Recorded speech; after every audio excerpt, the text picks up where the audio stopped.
Dobrý den, vítám vás u tohoto videa, je dalším, kterým natáčím k programu Megaspooler a tentokrát se bude věnovat jenom jedné problematiky, ne tedy celého programu a jednoduše vám tady budu chtít ukázat a vysvětlit, jakým způsobem ten program jako takový automaticky nakládá s penězi, které v programu vyděláte.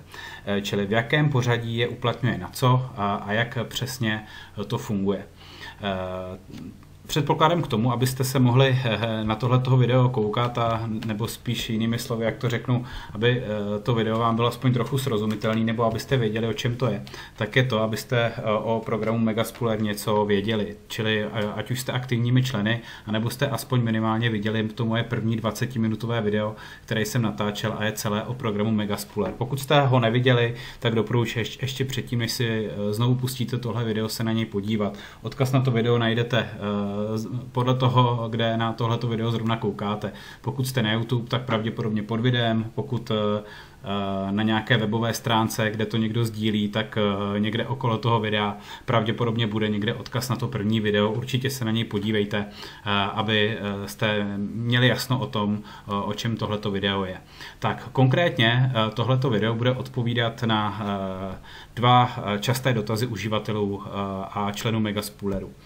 Ten první dotaz je, jak je to s výplatami, kdy vlastně dostanou v tom celém procesu první výplatu. Je tam z toho znít takový trošku strach toho, že může přijít až někdy později a člověk bude dlouho dělat a nic nedostane. Tak tohle toho strachu se vás budu snažit zbavit v průběhu tohletoho videa. A ta druhá otázka je, zdali pokud už se v tom programu dostanete nějaké vyšší pozice, kde ty výplaty už jsou vyšší, tak zdali vlastně ten program čeká, až se nějaké to výplatní minimum naplní a poté vám ty prostředky vyplatí. Zase z toho může být taková drobná obava, zdali se nebude čekat na nějakou výplatu zbytečně dlouho. Tak jdeme rovnou na to. A jdeme rovnou opět na začátek a na začátek toho těch pomyslných dvířek do programu Megaspooler, kam jste buď už vstoupili, nebo se chystáte vstoupit. A jakmile do toho programu vstoupíte, tak začnete vydělávat nějaké peníze. Konkrétně si ukážeme jaké. Budete vydělávat za prvé takzvané sekundární bonusy. To jsou bonusy, které vám bude přidělovat síť, která se pod vámi začne tak či tak dřív nebo později budovat.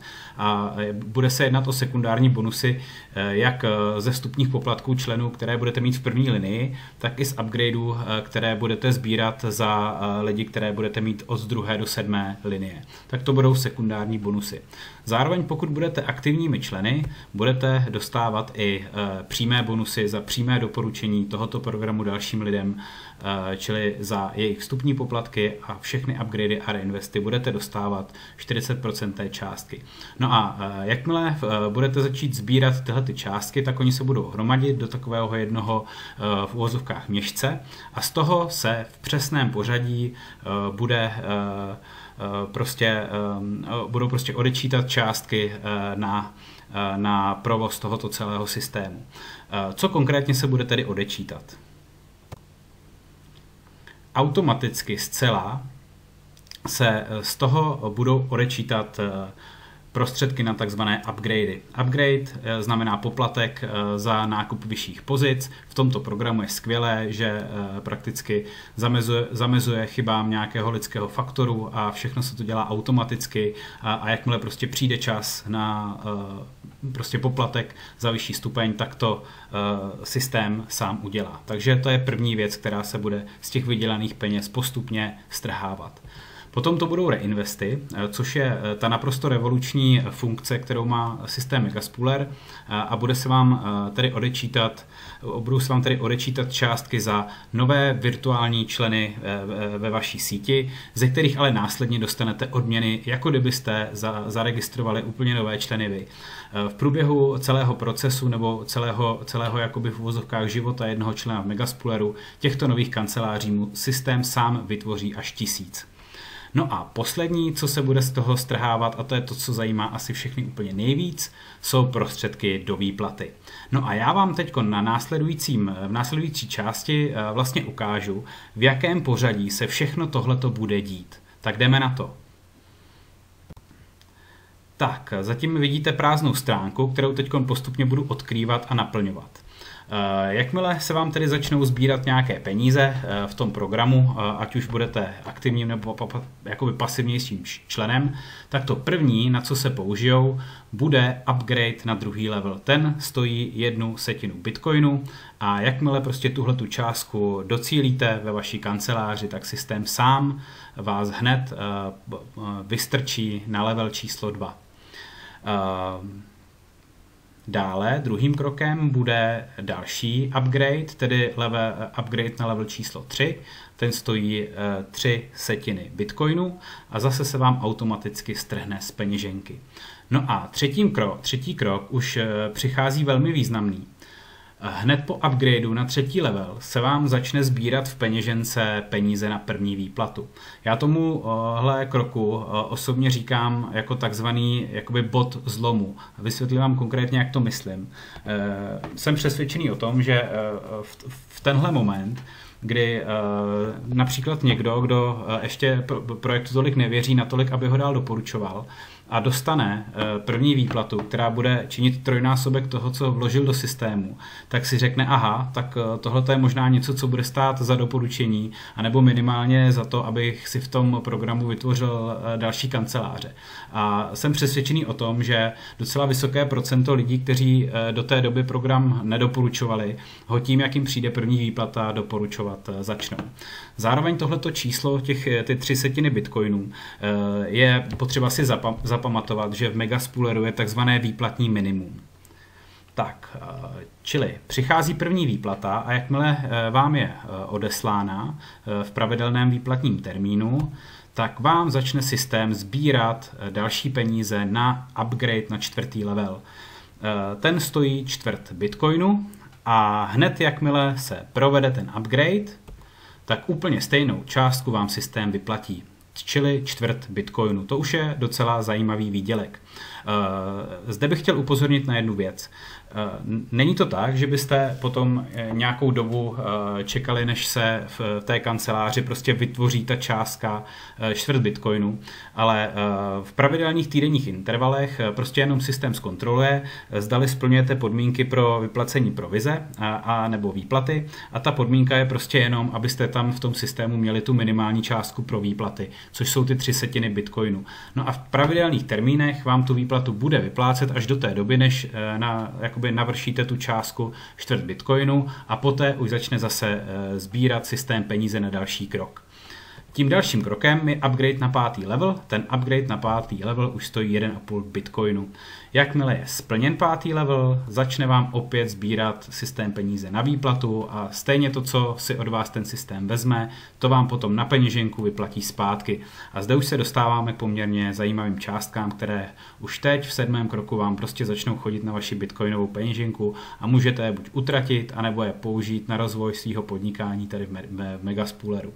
Čili 1,5 bitcoinu zase se nečeká na celou částku a vyplácí se v pravidelných týdenních intervalech v momentě, kdy splníte výplatní minimum, což si myslím, že na této pozici už každý týden splňovat bude každý. Tak, poté přichází první reinvest.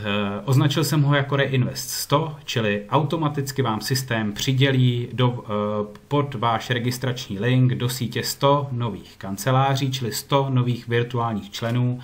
Stojí to 1 bitcoin a za těch 100 nových členů okamžitě dostanete provize, referral provize, protože ty pozice se vlastně budou chovat stejně, jako kdybyste prostě 100 nových lidí přivedli do sítě.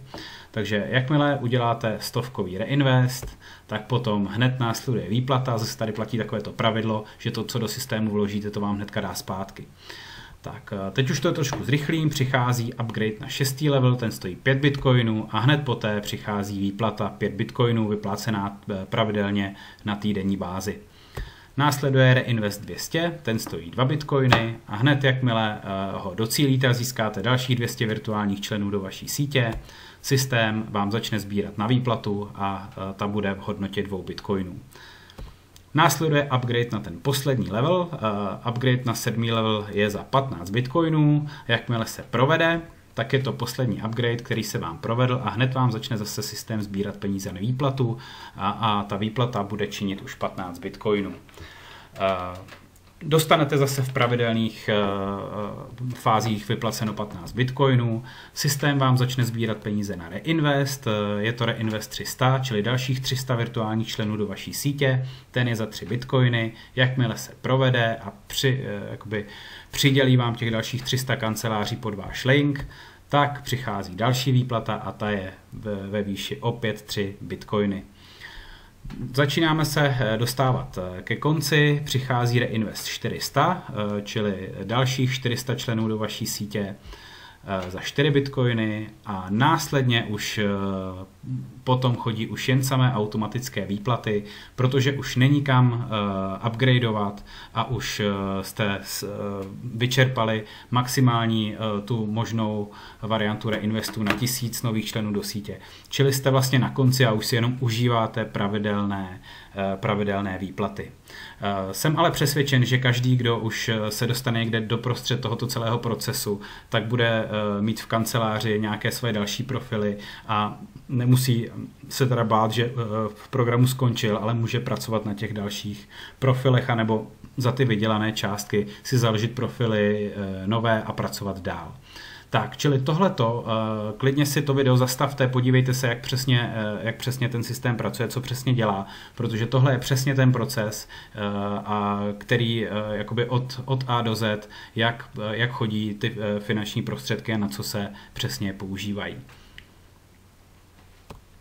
Závěrem už bych si dovolil jenom krátké shrnutí k tomu, jak tady fungují výplaty, protože to lidi zajímá úplně nejvíc, prostě co dostanu zaplaceno. Takže první výplata se začne sbírat už po upgradeu na 3. level. Čili je velký předpoklad, že kdokoliv vstoupí do Megaspooleru, tak nebude velmi dlouho čekat na první výplatu a velmi rychle se přesvědčí o tom, že systém funguje. Výplatní minimum je 0,03 bitcoinu, čili jsou to nějaké ty 3 setiny bitcoinu. Je to vlastně částka první výplaty a potom ta částka figuruje v rozhodování o tom, jestli ten daný týden v momentě, kdy prostě sbíráte peníze na výplatu, jestli je vám vyplacená. Další velice dobrá vlastnost je, že u těch vyšších částech na výplaty, viděli jste tam položky třeba 5 bitcoinů, 2 bitcoiny, 15 bitcoinů, tak systém prostě nečeká na to, až nazbíráte celou tu částku, ale každý týden se prostě jenom podívá, zdali máte ve svém systému částku vyšší než výplatního minima a postupně vám to každý týden posílá, nejste prostě bez příjmu, když sbíráte zrovna vyšší výplatu. To je jakoby velmi dobré.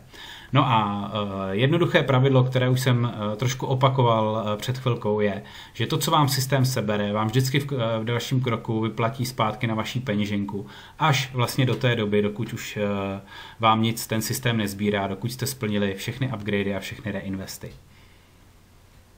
A to je všechno. Já doufám, že vám to bylo srozumitelné a budu se těšit u dalších videí. Mějte se hezky.